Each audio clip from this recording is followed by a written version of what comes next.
Hey, what's up guys, welcome back to WhiteLinesFootball, and this is the first episode of Ibs' Insight. So basically this is my opportunity to basically just give you a little bit of chit chat about my team in particular, which obviously I support Arsenal FC.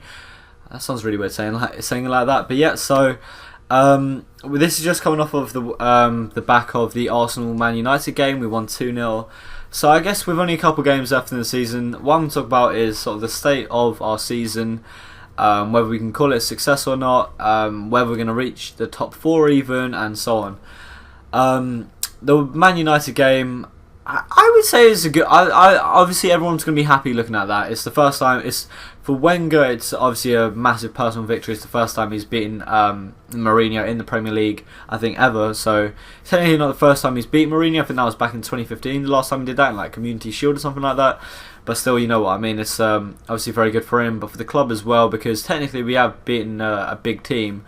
People are saying that technically we beat a Man United B team, but I can't remember how much it cost, that Man United B team. I think it was like 200 million or something crazy like that. It's for a B team, that's pretty expensive, and they had some big names, they had some big boys out there. So even if they're a B team, they were a super solid team, and obviously that was Mourinho played that tactically because he believes that the best way to get into the top 4 is through the Europa League, winning the Europa League. But nonetheless, it was a solid team out there, and Arsenal simply were better than them as far as I'm concerned. The new formation with 3 at the back, sometimes it's a bit hit and miss at the moment. People are still getting used to it. I think it's working. I think against Tottenham it was flat, but that was simply because the reason why that looked so bad was because people were kind of scared. There was no creativity or movement. People were given the freedom, and it was just people were being tested. The boys were being tested in a way they weren't really used to. So in the first half against Tottenham, we seemed fine, but in the second half they they got that first goal and then they got the second goal so quickly, and that was it. The game was over. Against United did a typical Mourinho parking the bus kind of thing. They were sort of in survival mode from the beginning, so they kind of allowed Arsenal into the game, and you could see that Alexis was trying to do those killer passes. It was working. It was just people weren't getting onto the end and making producing something from it.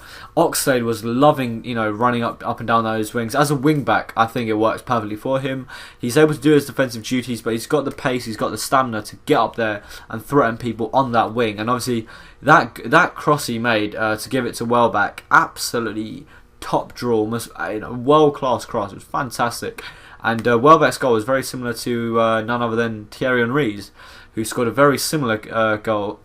Can't remember when, as I started coughing. Actually, excuse me if I do start coughing or I sound weird, by the way. I've got a bit of a cold. So yeah, I would say it was a solid performance. We did get lucky with the Xhaka goal, if you have seen it. But hey, we're definitely a team who are happy to ride our luck a little bit, considering how the season's going. Are we going to make top 4? It's close. I mean, if we win both our games in hand over Liverpool, we're a point behind. Over City, I think we're about 3 points behind, and so on. Technically, we could make it. We are definitely in it. We are in it, but the question is, are there enough games for other teams to slip up where we can make points? Mathematically, yes. Realistically, maybe not. I think we can. I genuinely think we can, but I think it's actually more in our hands than we realise, because I'm certain that Liverpool, United, City, I'm certain that they will drop points. They will. There'll be a game where they're going to drop points. And I think for Arsenal, we've got nothing else really. I know we're playing for the FA Cup final, of course, but that isn't really. I don't think everything we're doing now is for confidence for that game. But I think that every single game now, for the rest of our season, including the FA Cup, are pretty much cup finals. I think if we get all the wins, I think we'll end up grinding out the top 4.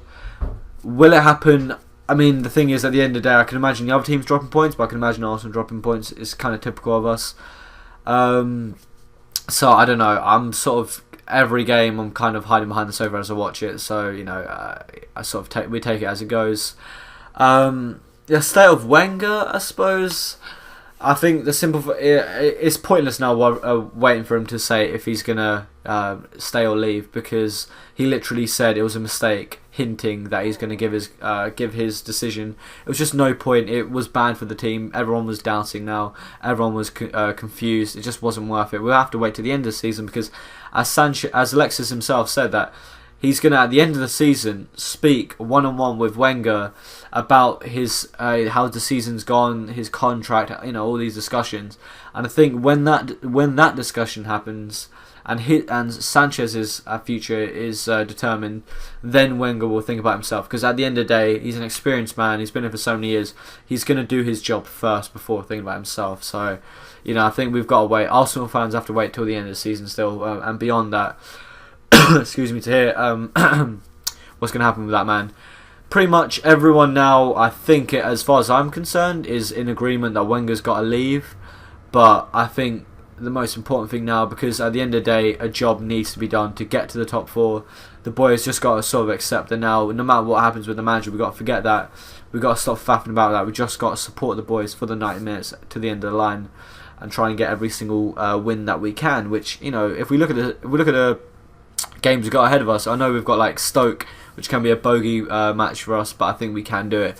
Everton, again, a bogey match, but we can do it. Southampton, I think we're playing as well. But all these games, they're ones that they're kind of like the awkward game. Wow, they're awkward games, but we 100% can win those games if we go out there and perform, with the freedom and with the trust of the players around them. I think we can do it. It's weird because if I was in this situation where Arsenal finished top 4 and we won the FA Cup, some people may say for Arsenal that's a successful season, but considering how our season started, how we were looking, I think if we got top 4, and Man United obviously, provided Man United didn't win the Europa League, so we actually got the Champions League spot and we won the FA Cup, I don't think people will look back on this season and say it's a success. I think what they'll look at is it wasn't a failure, but we salvaged something good. I think at the end of the day now, all we got to do is just sort of find something to smile about, because we kind of know we're a little bit screwed. I mean, this is the first time in how long that Tottenham's going to finish above us and so on. So, it's been a train wreck season as far as I'm concerned, and now we're just at that stage where we've got opportunities to salvage something good from it, and that's pretty much all we can do. So ultimately, from my perspective, I'm proud of the boys after the Man United win.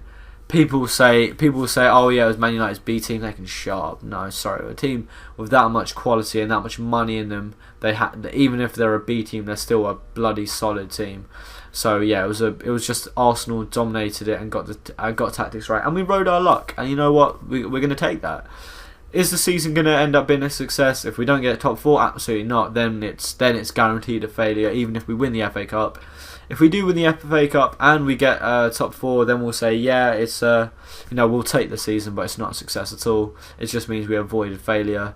Wenger, everyone now needs to just agree that we have to respect the man. We have to respect everything for the club, but he's got to go, simply. I think people are tired of the excuses, tired of wanting change and not getting it from him.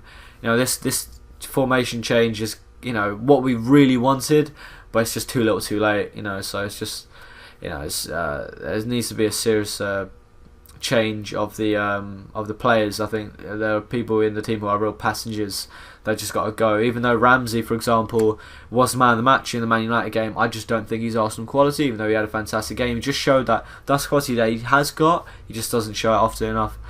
Alexis, if he goes, then I can't imagine what will happen. Ozil, I think he's going to stay. Oxlade, I beg that he stays. I think he's so underrated. I think he's fantastic. Lewis Browning actually tweeted that Cristiano is one of the most overrated defenders. Yeah, I guess I kind of agree with that, but I still think he's fantastic, and I'd love for him to stay. But we've got so many other boys who just haven't been cutting it for the team, and that we need to sort out. But yeah, that's just all I can really say. I could ramble on for ages, but we're coming to about 10 minutes. Maybe about 9 minutes. So yeah, I'm going to wrap up this video as my first ever video in my series of Ibs' Insights. Thanks so much for watching, guys. If you haven't already, please subscribe to this channel, and also whilst you're at it, why not subscribe to White Lines F1, which is my channel which I control, which is about, well, as you may have guessed, F1. So if you're a fan of F1, check out that. So please like this video, comment below any suggestions, anything you'd like me to talk about, anything at all. Subscribe as well to this channel and to White Lines F1. Share this video, that'd be amazing, and take care, guys. See you on the next one. Yay!